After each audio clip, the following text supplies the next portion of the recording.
Tea media ప్రేక్షకులకు స్వాగతం, సుస్వాగతం. ఈరోజు జూలై 9వ తారీఖు మంగళవారం. మరి దినఫలాల కార్యక్రమంలో తదే తిథి ఉదయం 6:09 వరకు, తదుపరి చవితి, ఇంకా ఆశ్లేష నక్షత్రం అనేది ఉదయం 7:52 వరకు ఉంటుంది. మరి ముఖ్యంగా దినఫలాల కార్యక్రమంలో ఈరోజు ముందుగా మనం మేషరాశి వారి యొక్క ఫలితాల గురించి తెలుసుకుందాం. మేషరాశి వారికి ఈరోజు సాధ్యమైనంత వరకు ఈ నిర్ణయాలు తీసుకోవటంలో తొందరపాటు అనేది మంచిది కాదు.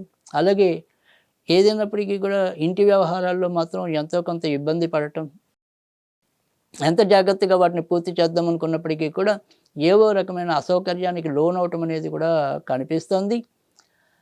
ఇక దూర ప్రయాణాలు చేయాలనుకునేవారు వాటిని కొంతవరకు ఈరోజు వాయిదా వేయటం అనేది చెప్పదగిన సూచన.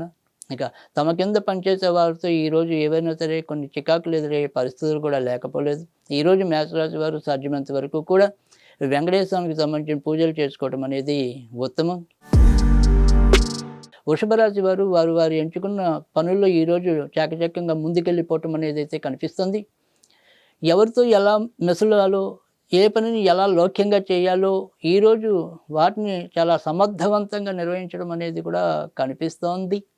ఇంకా చిన్న ప్రయాణం చేసినా, పెద్ద ప్రయాణం చేసినా అందులో కూడా ఎంతో కొంత లాభాన్ని, సౌఖ్యాన్ని పొందటం అనేది కూడా ఎక్కువగా కనిపిస్తుంది. ఇక ఈరోజు కూడా సాధ్యమైనంత వరకు ఆడవారు, బంధువుల విషయంలో మాత్రం ఒకంత జాగ్రత్తగా ఉండటం అనేది మంచిది. ఈరోజు సాధ్యమైనంత వరకు కూడా దుర్గాదేవికి సంబంధించిన పూజలు చేసుకోవటం అనేది ఉత్తమం. మిథున రాశి వారు ఈరోజు వారు ఎంచుకున్న పనులన్నీ ఎంతో కొంత ఇబ్బందిని సృష్టించడం అనేది ఉంటుంది. కనుక ఏవైనా సరే కొత్త వాటికి ఉపక్రమించకుండా ఉండటం, సాధ్యమైనంత వరకు ఆర్థిక అంశాలను ఈరోజు ఎంతో కొంత పక్కన పెట్టడం, అంటే తప్పనిసరి అయిన చోట తప్ప సాధ్యమైనంత వరకు కూడా ఆర్థిక విషయాలు జోలికి వెళ్లకుండా ఉండటం అనేది కనుక చేస్తే ఈరోజు మరీ చెప్పుకోదగిన ఇబ్బందులు వచ్చే అవకాశాలు అయితే లేవు. మార్పులు కావాలని కోరుకునే వాళ్ళు కానీ, లేదా కొత్తగా ఉద్యోగం కావాలని కోరుకునే వాళ్ళకి కానీ ఆ రకంగా మాత్రం ఈరోజు ఎంతో కొంత అనుకూలత ఉండే అవకాశాలు అయితే ఉన్నాయి. ఈరోజు సాధ్యమైనంత వరకు కూడా వినాయకుడికి సంబంధించిన పూజలు చేసుకోవటం అనేది ఉత్తమం. కర్కాటక రాశి వారు అయితే కనుక ఈరోజు వారు ఎంచుకున్న పనుల్లో అధికంగా ఖర్చులు చూడటం అనేది అయితే కనిపిస్తోంది. ఈ ఖర్చుల నియంత్రణ అనేది కానీ, వాటి నిర్వహణ అనేది కానీ వీరికి పెద్ద అగమ్య గోచరంగా ఉండటం అనేది అయితే ఉంటుంది. ఇక చాలా విషయాల్లో అవన్నీ కూడా సాఫీగా సాగిపోవటం అనేది మాత్రం వీరికి ఎంతో కొంత ఊరటనివ్వటం అనేది అయితే కనిపిస్తుంది. ఇక దూర ప్రయాణాలు చేయాలనుకునే వాళ్ళకైతే కనుక ఆ దూర ప్రయాణాలు సంభవం అవటం అనేది కూడా ఉంటుంది. ఈరోజు సాధ్యమైనంత వరకు కూడా దుర్గాదేవికి సంబంధించిన పూజలు చేసుకోవటం అనేది అయితే ఉత్తమం. సింహరాశి వారికి ఈరోజు వీరికి కూడా అధికంగా ధన వ్యయం ఉంటుందని చెప్పాలి ఉంటుంది. డబ్బు రావటం ఎంత తేలిక, అది పోవటం కూడా అంతే తేలిక అన్నది మరి పదే పదే వీరి విషయంలో నిరూపణ అవుతూనే ఉంటుంది. అయినప్పటికీ కూడా వీరు ఏది కూడా ఆపుకోలేకుండా పరిస్థితులు అయితే ఎదురవుతూ ఉంటాయి. ఇక మిగతా వ్యవహారాలన్నీ కూడా చాలా చాకచక్యంగా పూర్తి చేయటం అనేది, తర్వాత అమ్మగారి బాధ్యత ముఖ్యంగా ఏదైతే ఉంటుందో ఆ బాధ్యతని సక్రమంగా నిర్వహించగలగటం అనేది అయితే ఇక్కడ కనిపిస్తుంది. జన్మనిచ్చిన తల్లిదండ్రుల యొక్క రుణాన్ని అయితే కనుక ఈరోజు ఎంతో కొంత తీర్చుకునే ప్రయత్నం అయితే చేస్తారు. ఈరోజు సాధ్యమైనంత వరకు కూడా వీరు సుబ్రహ్మణ్య స్వామికి సంబంధించిన పూజలు చేసుకోవటం అనేది అయితే ఉత్తమం. కన్యారాశి వారు ఈరోజు వారి యొక్క పనుల్లో చాలా వరకు విజయాన్ని పొందే అవకాశాలు అయితే కనిపిస్తాయి. మనం గత కొద్ది రోజులుగా చెప్తూనే ఉన్నాం, కన్యారాశి వాళ్ళకి ప్రస్తుతం అయితే కనుక గోచారం అంతా కూడా ఎక్కువ శాతం మంచి ఫలితాలు ఇచ్చేలాగా ఉంది. కనుక సాధ్యమైనంత వరకు కూడా వీరు చిత్తభ్రమకు లోనవ్వకుండా ఏది కావాలో దాని పట్ల ఒక రకమైన ఏకాగ్రతను చూపినట్టయితే కనుక తప్పకుండా విజయం సాధించే అవకాశాలు కూడా ఉన్నాయి. ఇక ఉద్యోగాలు మార్పులు కోసమైతేనేమి, లేదా ఒక ప్రదేశం నుంచి మరో ప్రదేశానికి మారాలి అనుకునే వాళ్ళు ఎవరైతే ఉంటారో వాళ్ళు కూడా ఇప్పుడు వారి యొక్క ప్రయత్నాన్ని ముమ్మరంగా సాగించడం అనేది కూడా చాలా అవసరం. అప్పుడు తప్పకుండా ఈరోజు కాకుండా మరో 2-3 రోజులైనా సరే తప్పకుండా విజయం సాధించే అవకాశాలు కూడా మెరుగవుతాయి. ఈరోజు వీరు సాధ్యమైనంత వరకు కూడా మరి వినాయకుడికి సంబంధించిన పూజలు చేసుకోవడం అనేది ఉత్తమం. తులారాశి వారికైతే గనుక ఉద్యోగాల్లో కొద్దిగా అనుకోకుండా చిన్న చిన్న చిక్కులు, అవరోధాలు ఎదురయ్యే పరిస్థితులైతే కనిపిస్తున్నాయి. ఇన్నాళ్ళు ఎవరైతే తన యొక్క మెప్పు పొంది లేదా తన దగ్గర లాభం పొంది, లబ్ధి పొంది చివరి నిమిషంలో వీరిని ఏదో రకంగా కొంత నిందాహరణలు చేయటం, లేదా వీరి మీద అబాండాలు మోయటం అనేది కూడా కనిపిస్తుంది. అయినప్పటికీ కూడా వాటన్నిటిని నియంత్రించుకొని కొంత కోపతాపాలు ప్రదర్శించినా కానీ చివరి నిమిషంలో వాటన్నిటి నుంచి బయటికి రావటం అనేది అయితే కనిపిస్తుంది. ఇక జీర్ణ వ్యవస్థ విషయంలో మాత్రం కొంతవరకు జాగ్రత్త పడాలి. ఈరోజు సాధ్యమైనంత వరకు కూడా వీరు అమ్మవారికి సంబంధించిన పూజలు చేసుకోవటం అనేది ఉత్తమం. వృశ్చిక రాశి వారు అయితే కనుక ఈరోజు ఎవరితో ఎలా మాట్లాడాలి అనేది కొంతవరకు తెలుసుకోవాల్సిన అవసరం అయితే ఉంటుంది. ముఖ్యంగా తండ్రి వైపు ఉండేవాళ్ళు ఏదైనా సరే కొంతవరకు వీళ్ళని వేలెత్తి చూపించడం అనేది కూడా కనిపిస్తుంది. మరి ఇన్నాళ్ళు మరి ఏదైతే ఒక రకమైన పెడసరం అయితేనేమి లేదా మానసికంగా కొంత నికరంగా ఉండే పరిస్థితి అయితే కరువవుతుందో వాటి వల్ల ఇప్పుడు జరిగే ఉపద్రవాలు ఏంటి లేదా వాటి వల్ల మనకు వచ్చే నష్టాలు ఏమిటి అనేది క్రమంగా గుర్తించగలిగే పరిస్థితి రావటం అనేది అయితే కనిపిస్తుంది. ఇక అనుకోకుండా ఏమైనా సరే దూర ప్రయాణాలు చేయటం అనేది, ఆ దూర ప్రయాణాల్లో ఎంతో కొంత లాభపడటం అనేది అయితే ఈరోజైతే ఉంటుంది.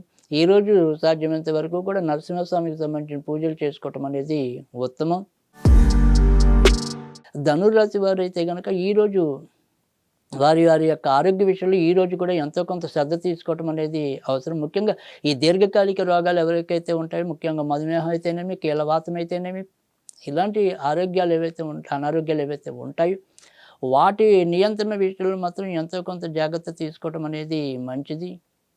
ఇక దూరం నుంచి రావాల్సిన వర్తమానాలు ఏవైతే ఉంటాయో అవి అనుకోకుండా రావటం, అలాగే దూరం నుంచి రావాల్సిన డబ్బులు ఏవైతే ఉంటాయో అవి కూడా సకాలంలో విడుదల కావటం, ఇలా ఎలా చూసినప్పటికీ కూడా ఆర్థికంగా మరీ చెప్పుకోదగిన గందరగోళ వాతావరణం లేదు.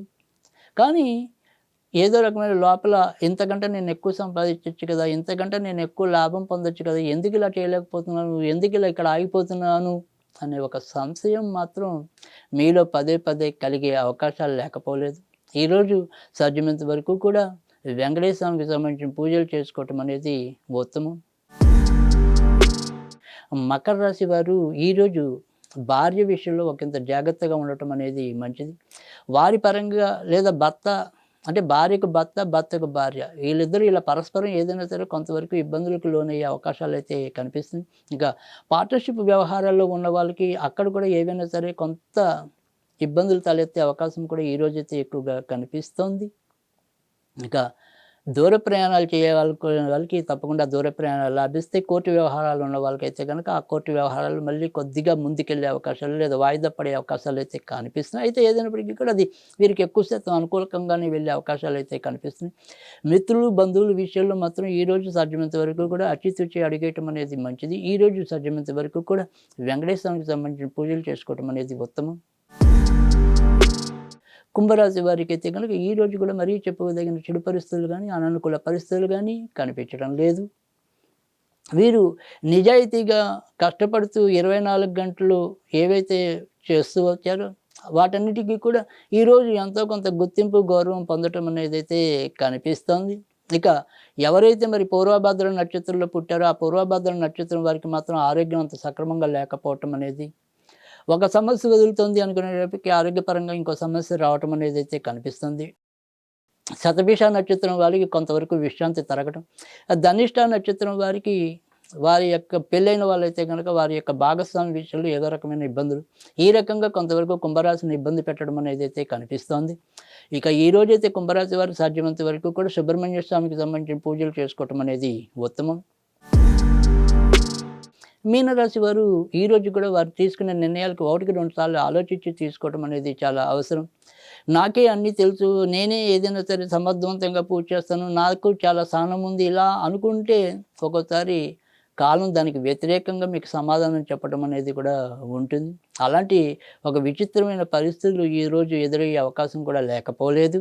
ఇక సంతాన విషయంలో మనం ఎంత జాగ్రత్తగా వ్యవహరిద్దాం అనుకున్నా కూడా, లేదా ఎంత సానుకూలకంగా వాళ్ళకి ప్రవర్తిద్దాం అనుకున్నా కూడా ఏవో రకమైన చిన్న గజిబిజి వాతావరణం లోనయ్యే అవకాశం కూడా లేకపోలేదు. ఈరోజు సాధ్యమైనంత వరకు కూడా సుబ్రహ్మణ్య స్వామికి సంబంధించిన పూజలు చేసుకోవటం అనేది ఉత్తమం.